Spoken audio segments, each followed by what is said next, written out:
Fans paid thousands of dollars to fly to North America for the World Cup of a lifetime. And in the middle of some of the biggest matches of the tournament, the action just stops. Not for an injury, not for VAR, for an ad break. Right now, 22 minutes into every single half of every single World Cup 2026 match, the referee blows the whistle and play freezes for a mandatory 3-minute hydration break. That part isn't new information anymore. What's got people talking this week is what happens during those 3 minutes, because broadcasters are filling them with commercials, and a lot of fans feel like they got tricked. So, is this really about player safety, or did FIFA just find a clever way to sell more ad space during the biggest sporting event on the planet? Stick with me, because the more you dig into this, the messier it gets. Let's back up to where this whole thing started. Back in December, FIFA announced that every match at the 2026 World Cup would include 2 mandatory hydration breaks, one in each half, landing right around the 22-minute mark. The idea, according to FIFA, was player safety. With the tournament spread across the United States, Mexico, and Canada during peak summer heat, doctors and players had been raising alarms for months. We'd already seen warning signs the summer before, during the Club World Cup, when players were describing brutal conditions on the pitch. One of those players was Atletico Madrid's Marcos Llorente, who came off the field after a match in Pasadena, saying the heat had been almost unbearable, describing real physical pain in his feet from the conditions. Chelsea's coaching staff had similar issues, cutting training sessions short under heat warnings in Philadelphia. So, when FIFA pointed to player welfare as the reasoning behind hydration breaks, it wasn't coming out of nowhere, there was real precedent. Here's where it gets interesting though. FIFA didn't make these breaks conditional on the weather. They made them mandatory in every single match, no matter the temperature, no matter whether the stadium has a roof or air conditioning. Games in domed, climate-controlled stadiums like Dallas, Atlanta, or Houston get the exact same 3-minute stoppage as outdoor games in blistering Miami or Mexico City heat. And that detail is exactly what's fueling the backlash. Let's talk about the commercial side of this, because that's where a lot of the frustration is coming from.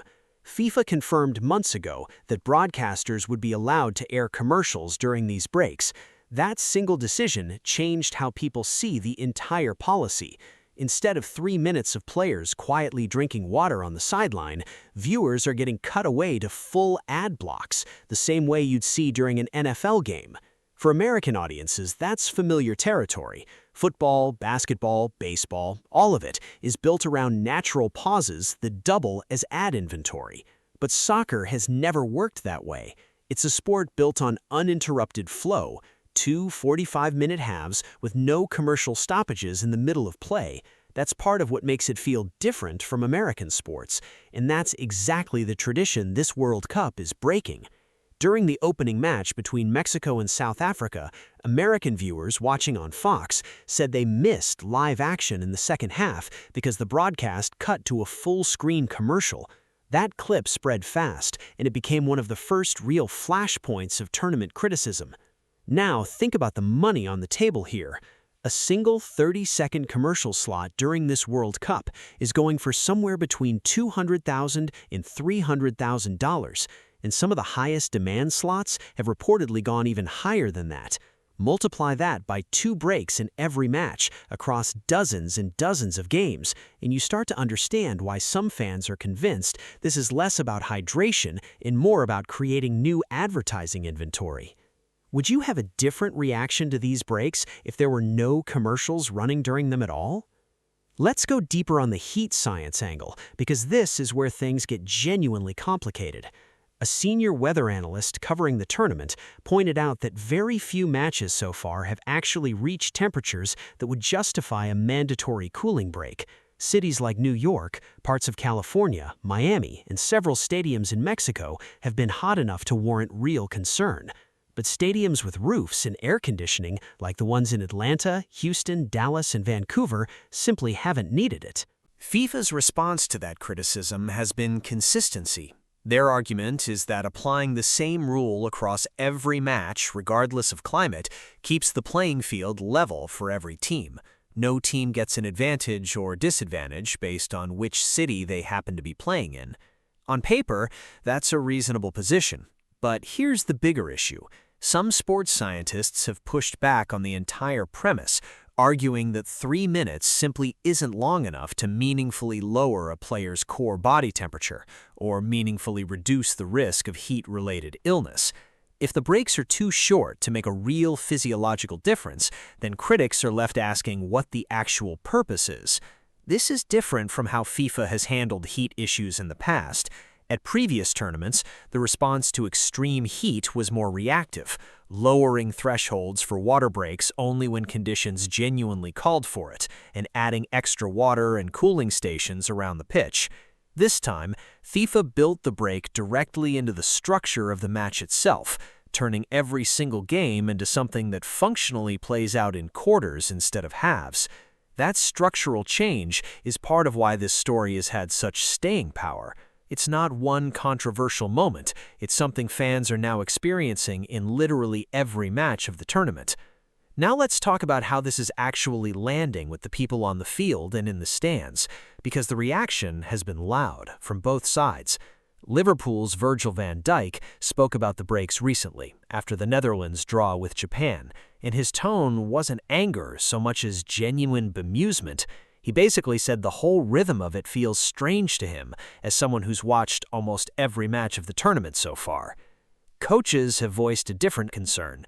Splitting matches into 4 segments gives coaching staff extra windows to make tactical adjustments mid-half, something that simply didn't exist in traditional 90-minute football. Some critics argue this subtly changes the way the sport is coached and managed, not just how it's broadcast. For fans inside the stadium, the experience is different again. There's no commercial cutaway in the stands, obviously, but there is a dead 3-minute pause in the middle of a match they may have traveled thousands of miles and spent a significant amount of money to attend. Atmosphere is everything in live football, and a scheduled pause, regardless of the score or momentum, interrupts that in a way traditional football never has. What do you think? Does a mandatory pause like this actually hurt the live matchday experience, or is it a fair trade-off for player safety? So where does this go from here? FIFA has shown no indication that they're planning to walk this back during the tournament. The policy has been framed publicly as both consistent and necessary, and reversing it midway through the World Cup would be a significant and unusual move. The most likely outcome is hydration breaks stay exactly as they are for the rest of this tournament, commercials and all, while FIFA quietly reviews the format afterward.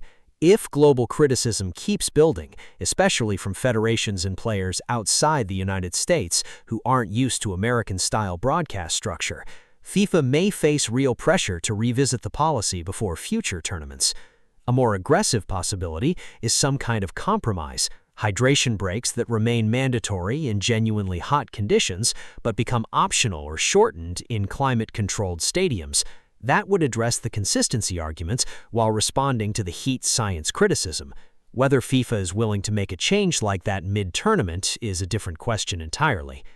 Worth noting, too, this isn't just about hydration breaks in isolation. They're one piece of a much bigger conversation this tournament about how FIFA is balancing commercial growth against the traditions of the sport itself.